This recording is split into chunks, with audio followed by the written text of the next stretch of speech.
Bonjour à tous et bienvenue dans le 4e épisode de l'Art en 3 minutes. Nous sommes aujourd'hui avec le père Yves-Marie Lequin, aumônier des artistes et artiste lui-même, pour nous présenter L'artiste à l'œuvre, son livre qui parle de la poétique d'Aristote et de l'école de Nice. Bonjour Yves-Marie. Bonjour Morgane. Alors, prêt à relever le défi de répondre à 3 questions en 3 minutes? C'est parti. C'est parti. Première question.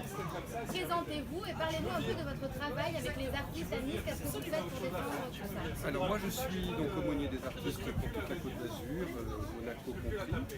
Et je suis donc sur la présence de l'Église auprès du monde artistique, sachant que c'est une présence qui a sur plusieurs siècles, avec toute une tradition, et notamment celle de la messe des artistes qui a lieu chaque année le mercredi décembre 1926, et qui réunit 200 artistes qui collaborent à l'événement avec des personnes. Voilà un bel événement culturel, ici pour la Côte d'Azur, même pour la France, parce que c'est devenu un peu exceptionnel, étant donné que cette messe se pratique comme elle se faisait avant.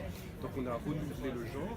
Et puis évidemment la présence du Festival de Cannes et dans d'autres lieux, surtout pour que l'Église soit toujours cette force de proposition et de stimulation pour les artistes, voilà, avec des lieux, des occasions de création et puis toutes sortes de demandes. Voilà, c'est une collaboration de l'Église avec les artistes. Alors, deuxième question, racontez-nous un petit peu, qu'est-ce que l'artiste à l'œuvre? Alors l'artiste à l'œuvre, c'est tout d'abord une présentation simple, accessible autant que ça puisse être possible, en tout cas simplifiée, de ce petit ouvrage qui s'appelle La poétique d'Aristote et qui est un ouvrage absolument remarquable et qui a vraiment été beaucoup influencé toute l'histoire de l'art depuis donc 2300 ans à peu près. Voilà. Donc il est connu pour avoir le thème de l'imitation, qui a beaucoup influencé les artistes pour la Renaissance, c'est là où il ressurgit. Mais en fait, profondément, c'est plutôt un ouvrage qui s'interroge sur ce que c'est qu'un acte artistique. Et Aristote pense dégager des règles de l'art, à partir desquelles on pourrait à coup sûr faire un chef-d'œuvre, et il s'aperçoit chemin faisant qu'il y a d'autres règles de l'art que ce que l'art produit lui-même. Au fond, l'art produit ses propres règles. Et donc c'est en cela qu'il est un ouvrage absolument remarquable et qui va faire que l'artiste ne sera plus simplement un artisan, mais que l'artiste, du plasticien, du poète ou du sculpteur, eh bien, sera désormais un artiste comme tous les autres grands arts libéraux, c'est-à-dire quelqu'un qui, voilà, comme je l'ai déjà dit, produit les propres règles de son art, donc en toute liberté. Voilà. Et c'est en cela que c'est un ouvrage absolument remarquable, et puis en même temps c'est un parcours très intéressant sur cet art qui est la tragédie. Effectivement, je l'ai lu et il nous explique très bien ce qu'est cette poétique d'Aristote. J'ai moi-même étudié l'histoire de l'art et j'ai redécouvert un texte que j'avais pu lire, mais de manière plus claire et très facilement lisible, donc je le conseille vraiment. Troisième question. Quel est, puisque le sous-titre est la poétique d'Aristote à l'école de Nice, quel est le lien entre cette poétique et notre fameuse école de Nice? Alors, le lien de la poétique avec l'école de Nice se fait dans l'ouvrage, non pas de manière artificielle, parce que la poétique d'Aristote n'a pas été un grand souci porté par l'école de Nice, on est bien d'accord, même si certains d'entre eux connaissaient très bien l'histoire de l'art.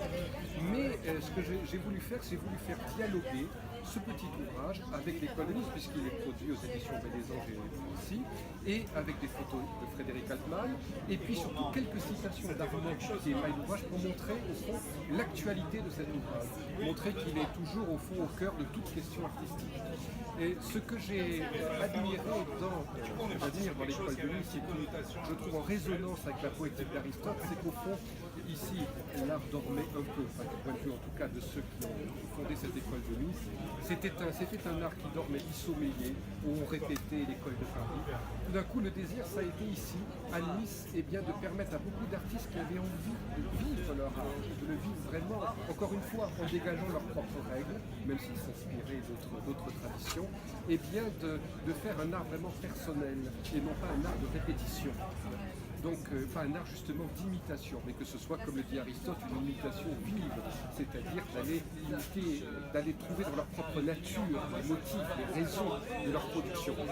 Et donc eh bien, je trouve qu'au fond cette petite poétique produite en Méditerranée par Aristote dans cette Grèce méditerranéenne, et bien d'une certaine manière a accosté à Nice, même si c'était discrètement, à travers ce mouvement de l'école de Nice, pour dire simplement qu'au fond, même s'il n'est pas présent, il n'y a pas de lien artificiel encore une fois, mais il est en fait une sourdine.